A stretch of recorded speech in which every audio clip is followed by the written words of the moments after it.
আমার প্রিয় মা ও বোন, এবার আপনাদের উদ্দেশ্যে আমি কোরআন এবং হাদিসের আলোকে 11টি বিশেষ নাসিহা পেশ করতে চাই, যেগুলো আপনাদের জীবনকে আলোকিত করবে, দুনিয়াতে আপনাদেরকে মর্যাদার আসনে আসীন করবে, আল্লাহর কাছে আল্লাহর প্রিয় বান্দী হিসাবে উপস্থাপিত হয়ে জান্নাত লাভ করতে পারবেন। এরকম 11টি পরামর্শ বা নাসিহা আপনাদের প্রতি আমার। নাম্বার 1, কোরআন এবং হাদিসের জ্ঞান অর্জন করা। এটা সকল পুরুষ এবং নারী সকলের জন্য ফরজ। কোরআন এবং হাদিসের জ্ঞান অর্জন করা আমাদের জন্য ফরজ। আমরা অনেকেই আছি যারা ইসলামের ফরজ বিধিবিধানগুলো জানি না। আমাদের যেগুলো অবশ্য কর্তব্য সেগুলো আমরা অনেকে জানি না, শুধু নামে মুসলমান।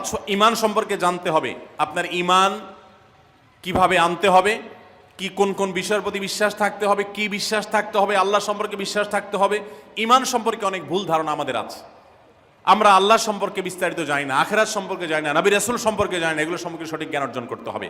5 ওয়াক্ত নামাজ